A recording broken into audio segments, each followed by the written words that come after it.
Good afternoon. Today is Monday, the 10th of June, 2024, just after 1 o'clock. Welcome to UK Column News. I'm your host, Brian Gerrish, and I'm delighted to have with me in the studio Diane, Rasmussen, McAdie, and also Mark Anderson. So welcome to you both.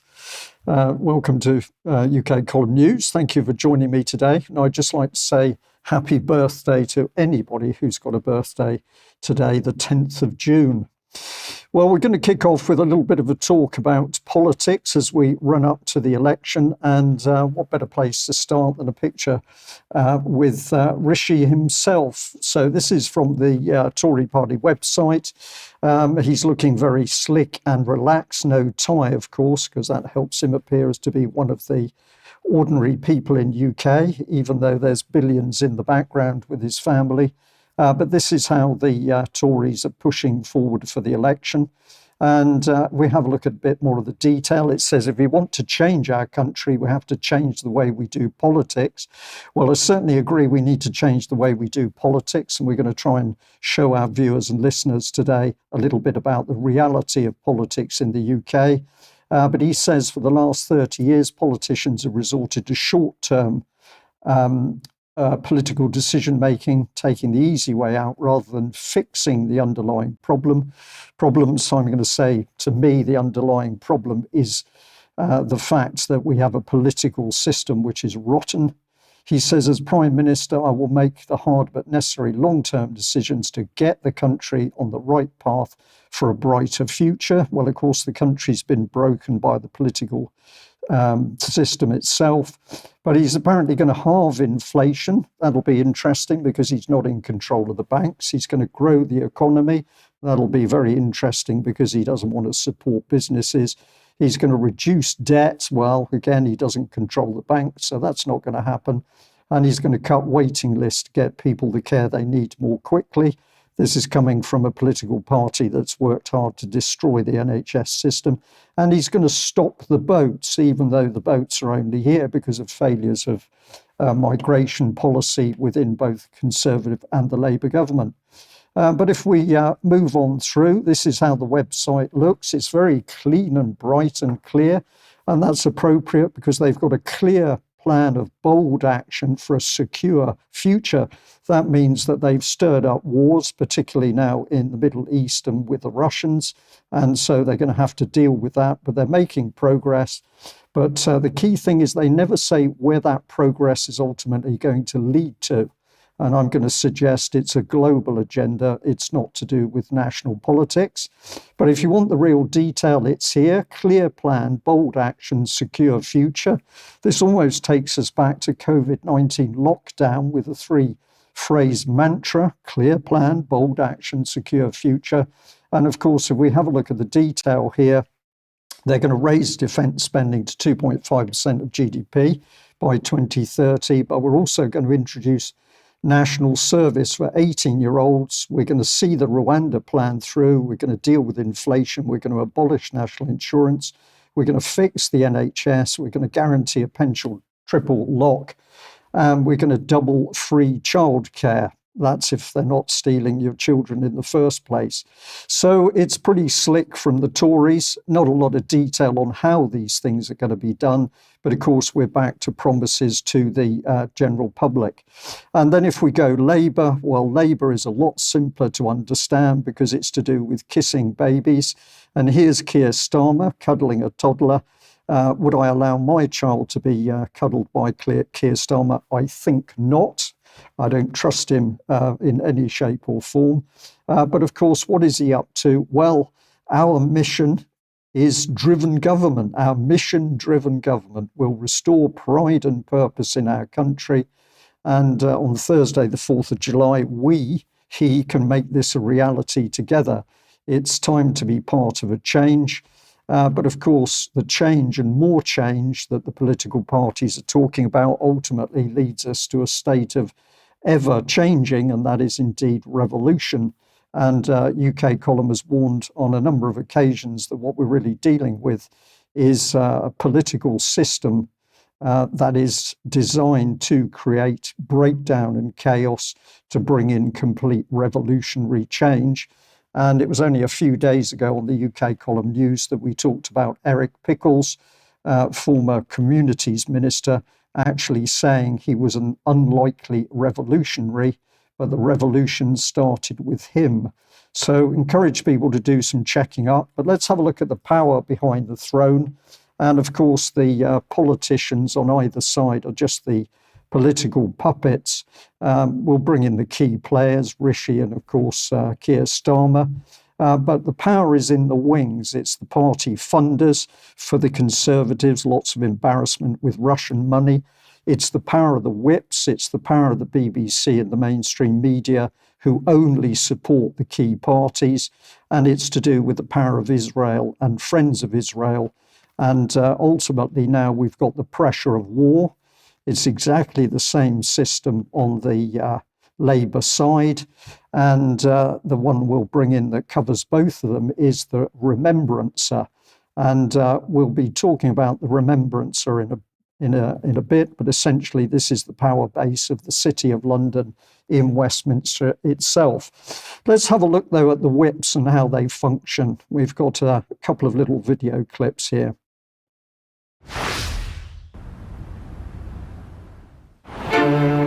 When MPs vote in the House of Commons, they almost always vote the same way as their party. It's the job of the party whips to make sure this happens. But recently the whip's power has come under threat, and record numbers of MPs have rebelled against their own party.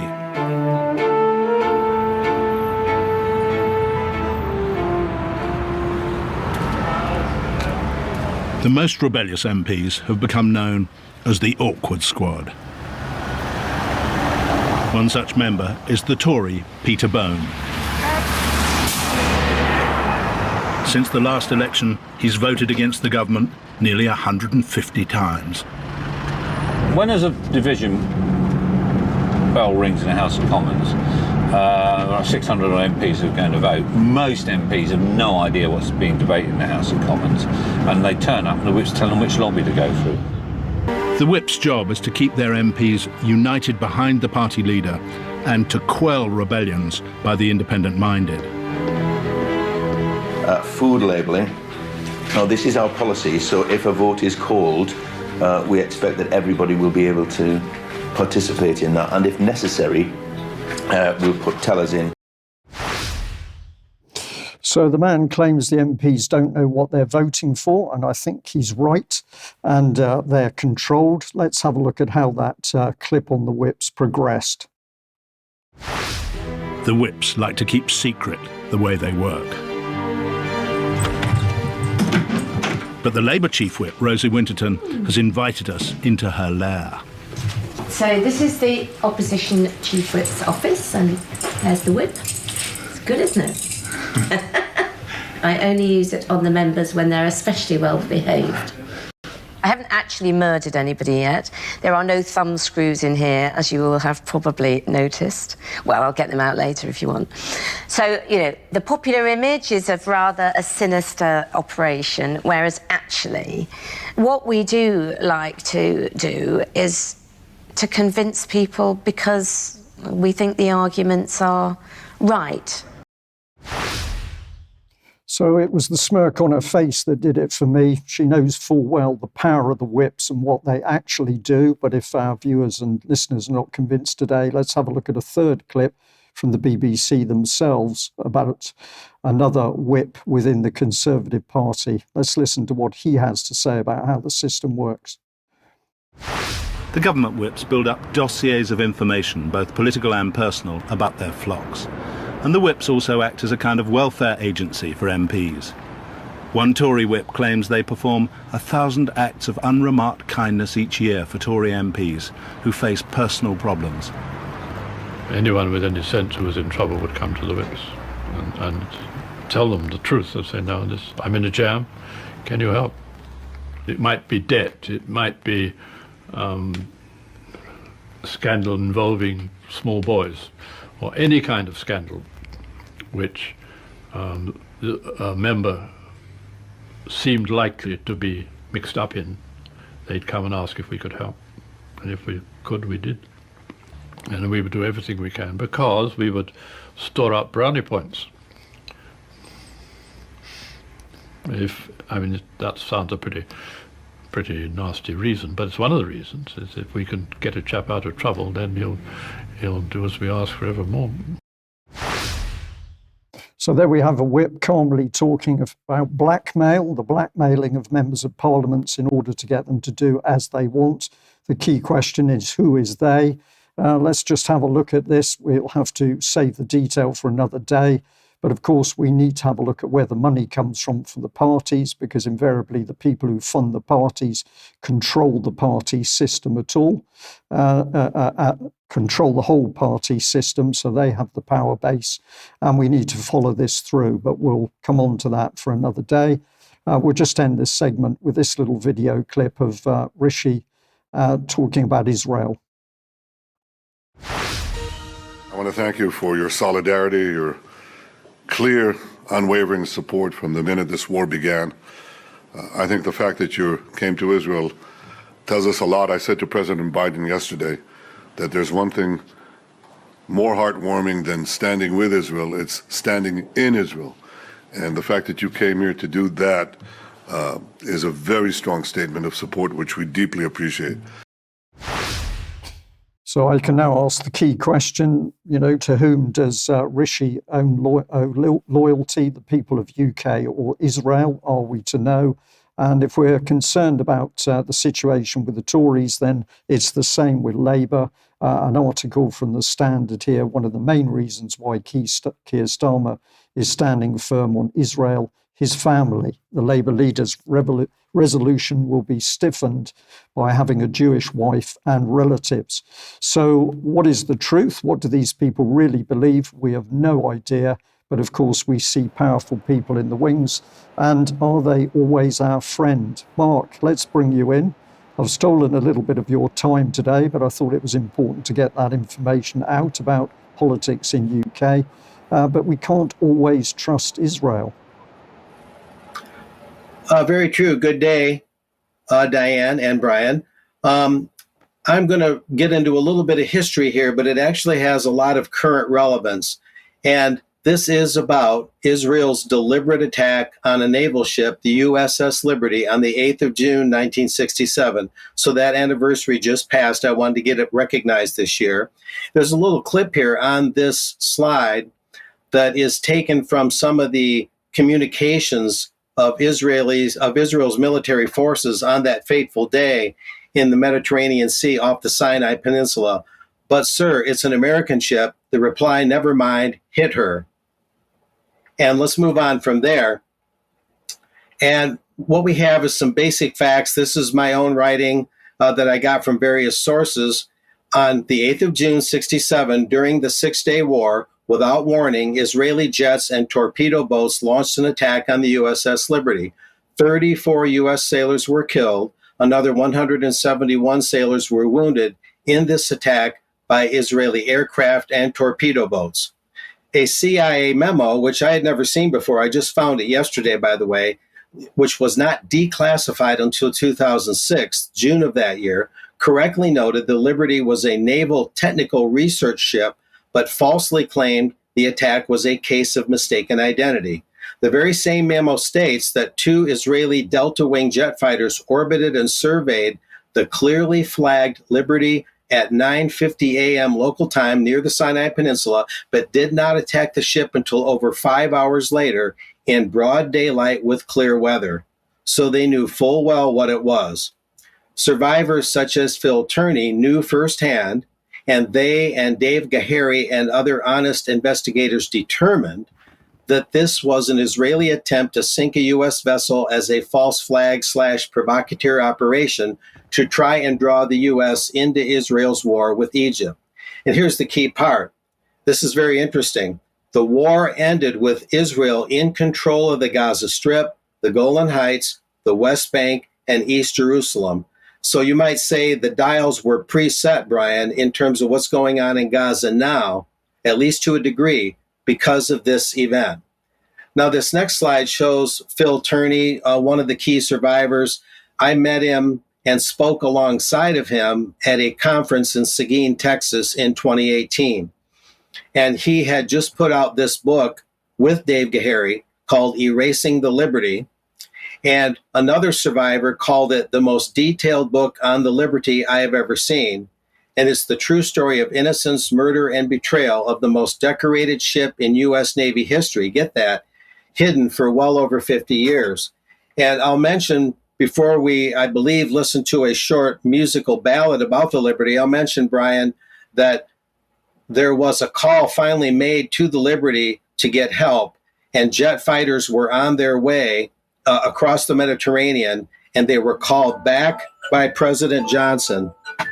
They were literally called off to defend the Liberty, and Robert McNamara, the Secretary of Defense, a higher up at the Pentagon anyway at that time, also concurred to call off that assistance to protect the Liberty. A very disgraceful thing, and the U.S. government doesn't really recognize at all Israel's true responsibility in this. And to this day, Congress wants to bring Prime Minister Netanyahu out of Israel and have him speak to Congress, where they'll give him constant standing ovations, despite what's been happening in Gaza, the massive killing by the Israeli army against largely innocent Gazans, of course, most of whom have nothing to do with Hamas, and Hamas is not an organized army anyway, not a mechanized army like Israel in any way, shape, or form. So for Congress to do that now with such a moral breach is pretty unconscionable in most people's eyes.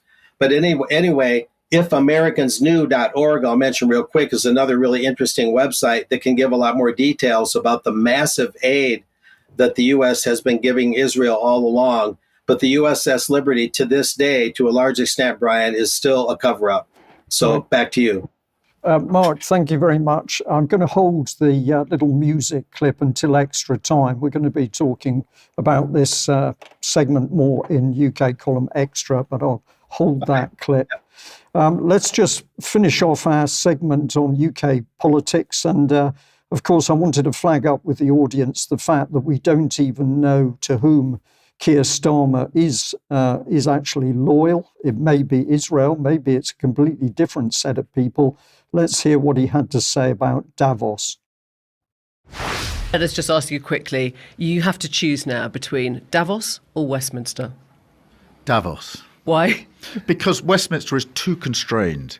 And, it's closed and we're not having meaning. Once you get out of Westminster, whether it's Davos or anywhere else, you actually engage with people that you can see working with in the future. Westminster is just a tribal shouting place. So he's not going to set to and clear up the mess that's politics, British politics in Westminster and make it work. He's simply going to walk away to his rich friends in Davos and play with that team of people. So what he's really saying is absolutely no loyalty to UK whatsoever. And it's in his own words. But if we really want to understand the power base around politicians in UK and indeed other places in the Western world, let's have a look at this clip going back to the UK column some years ago, where Mike Robinson is talking about the Remembrancer. All right. But when you go and look at the City of London website and actually read what it says here, the current Remembrancer is Paul Double. The Remembrancer is one of the city's 4 law officers, and the office is responsible for the maintenance and protection of the city's constitution. It is the city's parliamentary agent and the parliamentary agent for the Honourable the Irish Society, and the city's chief of protocol. The office was created in 1571. In its early years, it was closely allied to the monarch and the court. And this is reflected in some of its functions today, which include liaison between the city and the royal households. The office acts as a channel of communication between Parliament and the city. So it's a channel of communication between Parliament and the city. In the contemporary context, this means day-to-day examination of parliamentary business, including examination of and briefing on proposed legislation and amendments to it. So the Wikipedia article says that they get no rights to look at legislation before it is made public, yet the website says that they get to examine parliamentary business, including examination of and briefing on proposed legislation and amendments to it, regular liaison with the select committee committees of both houses and contact with officials in government departments detailing with parliamentary bills. Liaison is also maintained with the City Office in Brussels and other member states' permanent representations in relation to draft EU legislation. So here we see the relationship between the City of London, which is the most corrupt organisation, or at least place on the planet, perhaps, and its relationship with parliamentary legislative process in Britain, but not just in Britain, in the European Union as well. So there we are, the City of London, direct influence, even before Parliament has made decisions, it's there influencing what happens in the best interests of the financial interests of the City of London. Let's have a look at the second part of that clip. And Lucas in 2013 called for the Remembrancer to be expelled from the House of Commons. And she wrote to John Bercow, who's the Speaker, asking him to consider removing the Remembrancer from the floor of the House and to end the Remembrancer's privileges to view legislation during the drafting process. The House of Commons Library then advised that the Remembrancer's privilege access to the House of Commons is not given by legislation, is under the total control of the Speaker, but the Speaker has done absolutely nothing to remove this insidious lobbying. So it couldn't be more clear. Who's pulling the strings of power? Well, of course, it's the people who control the money, either through the global business interests of the City of London and or by the people who fund the parties themselves. But just to end this clip, I want to say to the audience once again, if you can't understand what political words or statements mean, and this is particularly important as we run up to the election, try considering them in light of the concept that the words mean the exact opposite of what they appear to mean, or try considering the words in light of the concept that we're being attacked by our own government. I'll end the segment there. And Diane, let's bring you in because you're talking about the subject of, truth and facts. Yes, thanks, Mike, Brian, everyone involved today's show.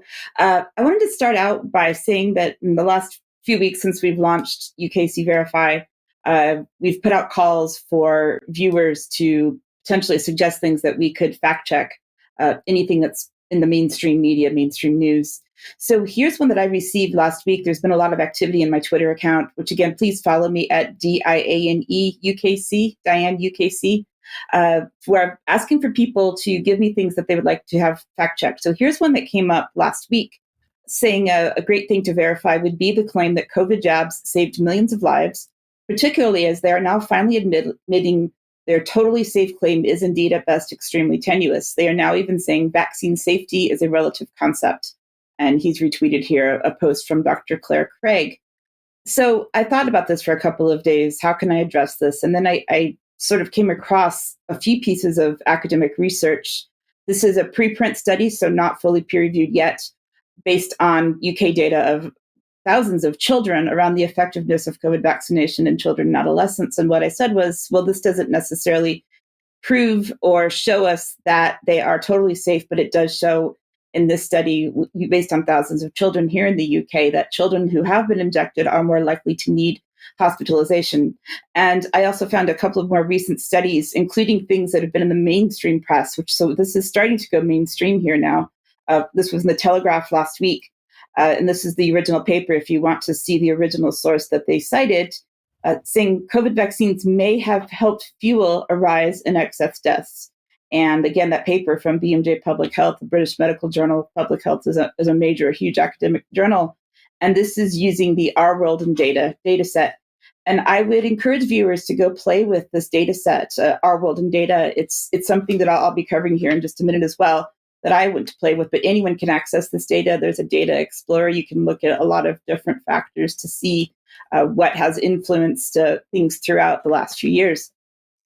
And someone that I've been in contact with recently on Twitter and privately is Professor Sander van der Linden. He is a psychology professor of social psychology, I believe, at the University of Cambridge. And he's well known in mainstream media and so on for producing these books around tackling misinformation. How do we fight misinformation? And I can tell you that he is, I would say, potentially more in line with Mariana Spring than he is with UK Column. So he posted this a couple of days ago that he has a new paper that he co-authored in the Nature journal with an all-star team saying that misinformation poses a bigger threat to democracy than you might think. One of the claims that he has in this paper, or his co-authors might have made, is COVID vaccines have saved millions of lives. So I decided to ask him the question publicly, because I'm, happy to engage in any debate with anyone. Why did you make this claim? Where's the evidence that you got from this? And so I did a really quick search on the Our World with Data COVID Data Explorer, and I found just sort of choosing 3 different nations, high-income countries and 3 low-income countries, and to show that the COVID deaths never really existed in the poor countries. So what exactly is going on there? And he replied to me with a couple of papers. And he said, there's dozens of studies, or tons of studies, dozens of scientific evaluations have concluded this. And he's got a couple of links that he included to academic papers from the last couple of years, which I would say have their own bias to them. For example, saying that, admits as well in these papers, for example, and this is a quote from one of the papers, vaccines had less effect in low-income countries due to inadequate access, emphasizing the importance of global vaccine equity. So they didn't have access to the vaccines, but they almost had no COVID-related deaths, potentially. And that's a potential thing that I looked into further. Can we really say that, or can we not say that? But that was the first thought that came into my head. And then, of course, the other data from the other papers, reports from the WHO. So is that presenting bias, or what is that doing? So once I went into the data myself and I started to play with this data explorer, high-income countries do have more so-called, inverted commas, COVID deaths. Low-income countries had essentially no so-called COVID deaths at all. And you can see here on the graph, as well as in the numbers, that the chart at the top shows the high-income countries with the so-called confirmed COVID deaths, and the one at the bottom with the low-income countries has almost no change in deaths at all whatsoever per million people. And you can also see the percentage, if you look at the bottom, high-income versus low-income country, there's a quite significant change in percentages and numbers in the high-income countries, and no change at all in the low-income countries. So what does this mean? Well, if we go to the next slide here, I'm just asking the question, why at this point? We have high-income countries had higher vaccination deaths and more vaccination rates and more deaths. So why is that? You can look at the high-income versus the low-income countries here. Again, the high-income countries had, obviously, as we know, a much higher vaccination rate, which Professor Sander van der Linden admits himself. But we also had higher confirmed deaths on a sort of daily basis in the high-income countries. So I would just like to ask the question here, why do we think that is? Well, can we answer that or not? That's sort of still up in question, but we do know for a fact that the high-income deaths were higher than the low-income deaths for whatever reason. Just a couple of other points on vaccine injuries. In Japan, there was a quite substantial protest that went on, and Japan has been in trouble. This was from last year. I think this was covered on UK Column previously. Suspected COVID vaccine deaths were reported as COVID deaths. I believe this was reported last year on NHK. And what I found on Arab News Japan, I had to search a while to find a reliable source for this to show that this was, in fact, the video of what they said they were saying, that there was a rally in Tokyo around the COVID health regulations from the WHO, which we've covered last week and several weeks before, especially with Mark. So I would just like to show a quick video clip, which I received from Arab News Japan, which is a reliable source, covering part of that protest. これはおそらく人類史上最悪の薬害に発展するだろうということで、4年前からいい年をして YouTuber をなりました。ワクチンの問題もそうですけども、今の日本の政治がね、国民に情報を正しく知らせないで何でも言うことを聞けという姿勢になってきて、それが今回の自民党のスキャンダルで限界が来たと思うんですね。そういう意味で私は憲法学者として緊急事態条項とか地方自治法の改正も政府がこう決めたらみんな黙って従える、この傾向に非常に不安を覚えて、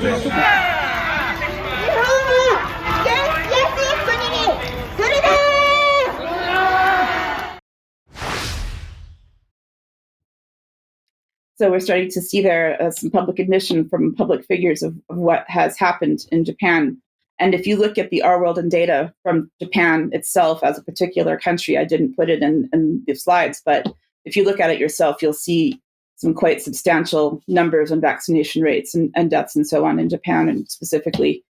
Also on this issue, I saw this tweet, which I shared on my Twitter, and I'm very, very sad that this has happened. I was furious when I first saw this on Friday, but I shared it and it's had thousands of views, which I guess is good, at least that the word is getting out that this has happened. This is a letter from the NHS talking about someone who had applied for what they call a vaccine damage payments. I know we like the word injury better than damage because damage is a terrible word, but basically they said that your claim, this person who I've kept anonymous by removing the identifying information, is that they do not believe that their claim meets the criteria for a vaccine damage payment because, in their opinion, the vaccine did cause the disability in question based on the balance of probabilities. However, whatever the damage was, as they call it, has been assessed as less than severe. And severe disablement based on some things that happened in the past, previous measures and so on, means that a vaccine injury would have caused the person to be at least 60% disabled. And since they could be, let's say, 59% disabled, the claim has therefore been rejected and the vaccine injured person is not able to access the claim for the payment. And I saw this and I was absolutely furious. So someone else sent me a link to a Freedom of Information request, which anyone can see. This is public information around this particular payment scheme. And this was as of the 2nd of April, 2024. Over 11,000 claims have been received. About 5,000 have been notified of an outcome. Only 168 of those have been able to receive a payment. Most of them were AstraZeneca. Over 4,000 were unsuccessful because they did not believe that the vaccine caused the injury, and others were unsuccessful for other reasons, for basically saying the vaccine criteria didn't meet causation. And I would say as well that with the Our World in data that I showed, that's something that we do need to remember in science and research is that correlation does not imply causation. So although we can see what we saw with the statistics through those bits of data, we do have to be careful about the claims that we can make. But some of this data is very difficult to refute. If anyone wants any more information on this, we have covered this in the past on UK Column with Peter Todd and some other individuals who have been vaccine injured. Peter has some really great information about the 60% disability and other things. So there's interviews and other things from previous news segments that you can see. And I would also refer you, of course, as I always do, to Debbie Evans, who has covered in detail the issues around the MHRA and the MHRA avoiding the issue of vaccine deaths. And as we know, they have canceled their last meeting with Dame June Rain as the CEO. We don't know why, but we do know that in her resignation letter, Dame June Rain said, "It has been an honor to lead an agency which has patient safety as its top priority." Brian? Yes, or maybe, or maybe not. A lot more to come out about the MHRA and what they were doing at the time. But I just want to say very quickly, with respect to the payment of compensation for injuries, of course, the independent analysts who are looking at causation are not able to see the true amount of data because that's being withheld from the public. So people are being penalised twice. They get the damage of the vaccine, and then, of course, their case can't be assessed properly. That's how I see it. Diane, did you want to mention Peter Todd, the Peter Todd interview with? Yeah, it's just to say that that's up there, and as well as if you just search for Peter Todd on the UK Column website, you will find this interview with him as well as others that has kind of, I think, featured some conversations with Debbie and other vaccine injured people and these sort of horrible obstacles that they've faced. It's absolutely an outrage. So I would encourage you for more information to follow his Twitter page as well, because he has a lot of information to share with people out there who might be vaccine injured and looking for claims that they can make or what they can do about their situation. Okay, excellent. Thank you very much for that. And as always, a huge thank you to all the people who do support the UK column, because it's monthly members that keep us going. And we do want to expand UK column. A lot of people asking us to do more work, more research, produce different material. We'd like to do all of this, but to do that, we need more financial backing. So if you're already supporting us, thank you very much indeed. You're wonderful people. If you're watching us and you're thinking, well, should I or shouldn't I donate to the UK column, please do and allow us to grow. The material we're putting out is overwhelmingly to be shared, and we're very happy for you to do that. Please give us some form of acknowledgement. We just highlight that we still can't get into our Facebook account at the moment. We are trying to work on that. You can also help us by making a purchase via the UK column shop. That would be really excellent. And to highlight that Sunday, the 16th of June at 10 a.m., we've got UK column live virtual conference where the UK column team are going to be talking to our audience about how we got going, what made us do what we did and what we're still doing today, and where we want to go in the future. So if you'd like to get to know us better, join us on Sunday, 16th of June at 10 a.m. Now, we've also got an interview coming out tomorrow, which is Debbie talking to James Roguski, and of course he'll be updating things in connection with the World Health Organization. Before we move back to Mark, I'd just like to say I received a little an email which I couldn't get into the news formally, but it's from Vote Cornwall Independence. It's saying, do you know who to vote for in Cornwall? And then there's a list of those who are warning about what the World Health Organization is doing. And these are people that don't want more pandemic lockdowns, mandatory jabs. They're not convinced about the climate change agenda. They're unhappy with immigration, and they've got lots of common sense. So these people who are effectively standing as independents are Angela Rayner, who's Independent UK, Pete Lawrence, Independent Truro and Falmouth, Sarah Farrell, who's the Heritage Party North Cornwall, Roland O'Connor, Reform UK North Cornwall, Graham Cowdery, Heritage Party South East Cornwall, Roger Tarrant, I beg your pardon, Reform UK Camborne and Redruth, and Jason Saunders, UKIP Penzance and Ives and Sillies. And it ends saying, I hope that's cleared it up, but great to see people standing up in their own name to challenge the established parties. Mark, let's bring you back on, and you're going to take us into the world of open AI. Brian, with Bilderberg still in our rearview mirror and not completely out of sight, you'll see the connection here in a few minutes. Open AI is really ascending right now, becoming more and more hardwired into our society. This Reuters headline, Open AI signs content deals with The Atlantic and Vox Media. And this is part of a much broader marriage between Open AI and the mass media cartel. We'll move on from there. And I won't get into all these slides in total detail, but there are some important elements. Sam Altman, who we'll learn about a little more in a minute, he's leading the Open AI revolution, you might say, and he has signed content and product partnerships with The Atlantic and Vox Media, helping that AI firm to boost and train its products. Why is this important?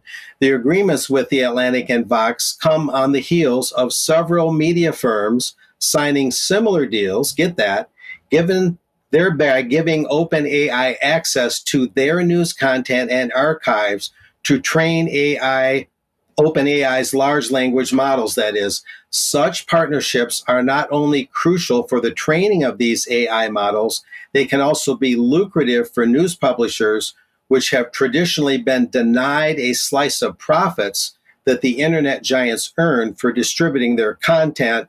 And last week, OpenAI, and this is a big one, signed a deal with the massive media conglomerate and Wall Street Journal owner, News Corp.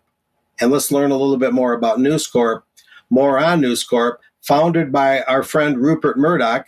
It's a U.S.-based mass media and publishing company in Midtown Manhattan, operating across news media, book publishing, and cable TV. News Corp's notable assets include Dow Jones and Company, which publishes the Wall Street Journal. And then on your side of the pond, there's News UK, which publishes The Sun and The Times, and also The Sunday Times, and also the book publisher HarperCollins. Overall revenue in 2023 for News Corp, $9.88 billion. And over in the land down under, News Corp owns many news outlets and it controls more than 150 major and smaller newspapers, weeklies and dailies across the whole of Australia, almost total saturation there. So it's a really big company getting into AI. There's a lot of ramifications. That's what I'm getting at. Now, moving on from there, News Corp's chief American assets, and there's complexities. I won't read the whole thing. Those that want to freeze the slides can read more about the maneuvering and chess moving, you might say, of these media giants and who buys what and who owns what. But in terms of U.S.-based news media, News Corp also owns the New York Post, Barron's, MarketWatch, Investors Business Daily, Private Equity News, Dow Jones Newswires, Dow Jones Indexes, and get this, 10% ownership of the Dow Jones Industrial Average itself, and about 7 other Dow Jones entities. Very interesting. A lot of media power there, a lot of diversity, you might say, within their company. Moving on from there, we have some other important matters to cover. This is just a sundry item. News Corp was actually born there in England, 1785. Their story began there. The Daily Universal Register, later renamed The Times, was launched. So it's an iconic brand, they say, with a legacy that spans centuries. Moving on, this is the official News Corp press release on the deal with OpenAI. They're calling it a landmark deal, a multi-year global partnership, in fact. So News Corp and OpenAI announced as of May 22nd a historic multi-year agreement to bring News Corp news content to OpenAI. Through this partnership, OpenAI has permission to display content from News Corp mastheads, in response to user questions and to enhance its products with the ultimate objective of providing people the ability to make informed choices based on reliable information, they say, and news sources. OpenAI will receive access to current and archived content from News Corp's major outlets, including the Wall Street Journal, Barron's, MarketWatch, Investors Business Daily, FN, and the New York Post, the Times, the Sunday Times, the Sun, the Australian outlets I mentioned, many items there. In addition to providing content, News Corp will share journalistic expertise to help ensure the highest journalism standards are present, they say, across OpenAI's offering. Very interesting stuff. Context, Vox Media owns The Verge and Vulture, lots of offbeat and avant-garde publications. There's websites, there's streaming services, so Vox is a bit different than some of the others. And Vox is saying that OpenAI will help the company develop its products for consumers and advertising, etc. OpenAI will get access to Vox Media's archives and so on. Separately, The Atlantic, the globalist rag that's been around way too long, also announced a similar deal giving OpenAI access to the publisher's content. The Atlantic said it's creating, quote, an experimental microsite called Atlantic Labs that will also pilot OpenAI's tech, helping the media firm explore how OpenAI can drive development of new products and features. And I think we have a quote coming up here. Well, first we have a little description of Sam Altman and what is OpenAI and what is ChatGPT. What is that bot? Well, Samuel Harris Altman, Brian, is 39 years old. He's an American entrepreneur and investor, best known as the CEO of OpenAI since 2019, considered one of the leading figures of the AI boom. OpenAI says it's an AI research and deployment company, quote unquote. Our mission is to ensure that artificial general intelligence, which is a common phrase now, not just artificial intelligence, but artificial general intelligence. And that means what they see as AI systems generally considered to be smarter than humans benefits all of humanity, quote unquote. And ChatGPT is a chatbot and virtual assistant developed by OpenAI and launched on the 30th of November in 2022. Based on large language models, it enables users to refine and steer a conversation toward a desired length, format, style, level of detail, and language. So there's some interesting background. And we'll kind of start winding up and summarizing a little bit.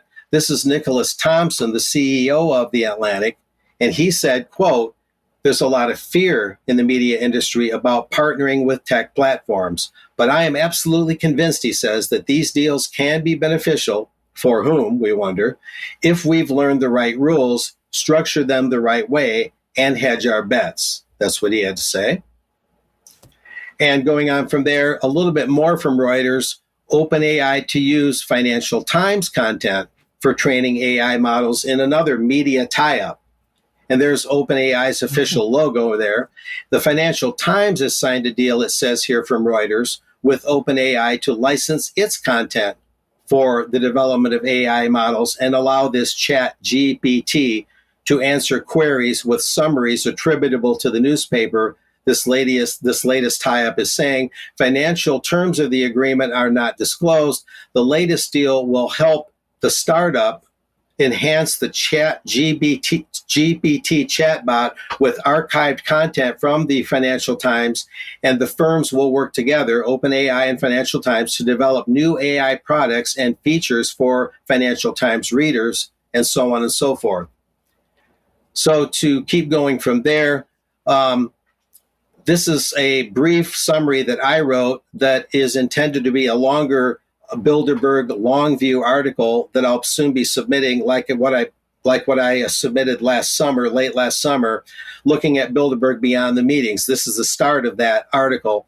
One need not be overly suspicious, I wrote, to realize that the annual Bilderberg meetings, the 70th such meeting in 70 years, recently concluded in Madrid, with AI heavily represented among its attendees, apparently function as an incubator for megatrends that have a strong tendency to quickly leave the conceptual realm and hardwire themselves into society. Case in point, just as this year's Bilderberg gathering came and went, headlines were and still are popping up frequently to announce that OpenAI, a company owned by longtime Bilderberg regular Sam Altman, is making scores of deals with media companies that will enable its chatbot to access the news content of those companies. Exactly what such partnerships will mean in terms of how news is formulated and presented, and how journalists, working journalists, and the legal landscape may be affected, that is not altogether clear yet, I wrote there. And continuing a little more, I won't get into the whole thing. Those news organizations with more than a fleeting linkage to Bilderberg are Germany-based Axel Springer, the parent company of the journal Politico, which is influential on Capitol Hill in the U.S., The Atlantic magazine, represented at Bilderberg every year by former Washington Post writer Anne Applebaum, of course, the Financial Times, which is also tied into the Global Cities movement in Chicago, Le Monde, a major French newspaper represented at Bilderberg several times, and Prisa Media, a Spanish media conglomerate, that also has popped up at Bilderberg. And winding down here, it's interesting to note that OpenAI, Brian, OpenAI.com is the website, collaborated with Georgetown University and with Stanford to do a study on disinformation. And here we thought that AI was going to be largely a benevolent thing. Well, I looked at it a little bit. There are a number of miscellaneous uses that anyone could find somewhat handy, it's true. But the people developing it and the people making these media deals are looking deeper at the disinformation issue. And we'll move on from there to explain very briefly what that is. All of that, and eventually funneled, Brian, through Cornell University, which is in Ithaca, New York. And they came up with this study, generative language models and automated influence operations, emerging threats and potential mitigations. And what they're basically saying is they don't want AI to end up in the wrong hands with disinformation change agents and online influence peddlers, because they might contradict the globalist party line. That's what they're saying. So they're burning the midnight oil to try and prevent that from happening. And in this last slide, it's worth noting, and this sort of reflects a little bit of what Diane got into, Moderna is also plugged in with OpenAI, and I can imagine that'll have some downside to it in terms of where that will lead. So maybe we can talk about it a little more in extra, Brian, but that's how it's shaping up so far. Back to you. Okay, Mark, thank you very much. And of course, the immense power of those organisations in not only media, but AI now being unleashed to support the political parties fighting for election. Meanwhile, smaller organisations do their best without the power of AI. Right, let's move back to Diane, and you're having a look at facts and non-facts, reality and non-reality. A fake Kate, question mark. Are you muted, Diane? Oh, sorry. Where is the fake Kate and where is the real Kate? And do either one of them exist at this point in 2024? This was from the cover of Us magazine from this month, asking how is she doing? And some other sources have said, quote, never come back in the same way people saw her as before, I think is what it says. So what exactly is going on with Kate? Well, let's get into that a little bit. And to do that, we are going to go back to AI. So continuing my coverage from last week on Fully Facted, can I say that, Brian? The AI edition of Full Fact this week, because AI is something that Full Fact says that they've been working on very hard for the last several years. I would like to note as well that even though some of the new algorithms are out there and processing power is faster than what it was in the past, that the basic idea and the basic working of artificial intelligence started back with Alan Turing in the 1950s. So this has been around for quite a while. And so it's certainly not anything new in terms of a new paradigm or anything else. There's just maybe some advantages to, as I said, processing power and algorithm design. But I want to go back to Tim Gordon, who I briefly mentioned last week as a trustee of Full Fact and the co-founder of Best Practice AI. Not too much on him, but just as a reminder, he is tied in with the World Economic Forum. He wrote some toolkits and some other pieces of information for how to look at how the WEF can incorporate AI into what they are doing. And so I can't say that we entirely trust him. He is, however, a trustee of Full Fact. And again, not to go into too much detail, but just to say that this is an example of the toolkit that he was part of creating. He was a contributor to this AI C-suite toolkit, empowering AI leadership. And honestly, this is I think, 120-page PDF, which you can find online. And I tried to go into some basic understanding of what it was trying to do and got really confused. It's really boring. It's all very conceptual, but these graphics that I've got here are something that he contributed to directly through Best Practice AI, for whatever it's worth. And so Google itself has been doing a lot of funding of Full Fact and fact-checking. And there's a lot of examples of this on their website of how Google has given them money to build the automated fact-checking tools. They were included in Google search results for a while, but they got rid of it because they realized it was rubbish and wasn't really doing anything useful except maybe making things more complicated. 2019 is the most recent time when I can see that Google donated money to Full Fact. And it says here it was all part of winning the AI Impact Challenge, just one of 20 winners out of over 2,600 entrants. And they said what they're going to do with this money is to work with experts to figure out how AI could transform fact-checking at scale and to create and deploy and evaluate these tools. So what is Google involved with now? We'll come back to Full Fact and everything for just a minute, but what they've said here is that now they are funding $25 million with an open call to use AI to accelerate progress on the Sustainable Development Goals. So again, is this really independent? Is this truly factual? Or is this in fact biased in some way? Well, we can talk about that later. So going back to Full Fact AI, now that Google has given them this money and they've done this work, they have created a set of tools to alleviate pain points that we experience in the fact-checking process. And so what does it do? Well, there's a way that you can sign up to test the Full Fact tools and you can apply them yourselves. I will say a couple of weeks ago, I signed up to get access to the Full Fact AI tools to play with them myself by saying that I was a member of the media through UK Column. And for some strange reason, they have not given me access to those tools yet. I can't possibly imagine why. But these are the main steps that are identified: collecting, monitoring data, identify and label claims, match the claims, real-time checks, and publish the results. That's the basics of what they say that they are doing. So what can AI fact check? Well, that's an interesting question. Here's something that came up in it was from the Irish Guards from a few days ago. This letter from Kate saying, well, what is it that can be corrected? What is she wrote this letter, it's full of errors. And we also see as well that when in some of the mainstream media sources that talked about this letter, both through the BBC and through, I think it was The Independent, where they either corrected her writing, if it was Kate's writing. In fact, we don't really know, but it was signed Colonel Catherine, but we don't know.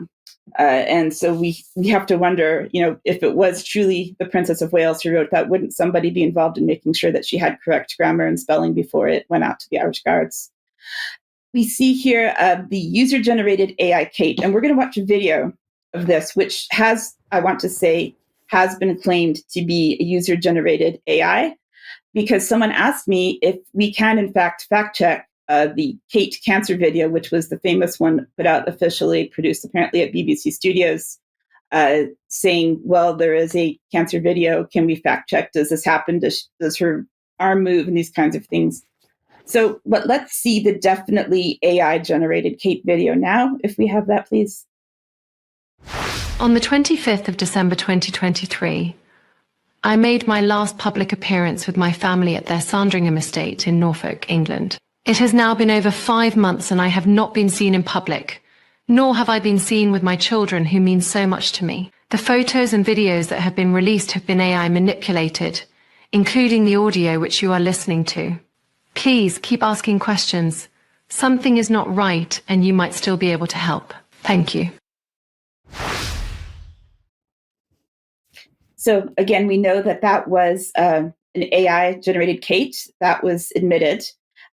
We have Photoshop Kate, which again was admitted by the Prince and Princess of Wales, saying that she Photoshopped this photo of herself and her children. That was the Mother's Day photo, and we see there that some people have said, well, this is this Vogue magazine cover that her face came from, and so this has been spreading all over the internet with different memes and so on. It's kind of making fun of the whole situation, unfortunately. But what I want to say about fact-checking videos in particular, I tried a couple of things. First, I wanted to test ChatGPT, which runs based on OpenAI. And OpenAI said, well, first of all, I asked, is she dead? And they said, well, no, she's not dead. There have been no reports or official announcements. Okay. And then I asked, is the Kate cancer video real? And said, well, no, it's despite speculation and conspiracy theories, it is real and not AI generated. And it goes on to explain it was produced by BBC Studios. We've looked at high resolution versions. We've done a lot of analysis. And according to these 3 different sources that they've cited here, one of them being Full Fact, we cannot say that it was a deepfake or an AI generated video. So I went to that Full Fact source and just clicked on that link right there. And what did it say to us? On the next slide, we can see, no, we can't currently fact check for AI or deepfakes with video. It's just not possible. We don't have the tools to do it, even though Full Fact claims that they do have the ability to fact check.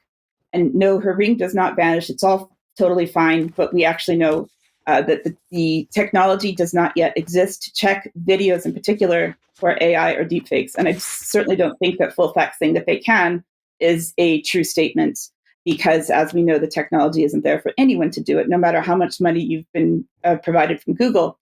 This is actually from OpenAI itself, or from an organization associated with using the OpenAI technology. Right there, it says, unfortunately, we have no reliable AI video detector at the moment.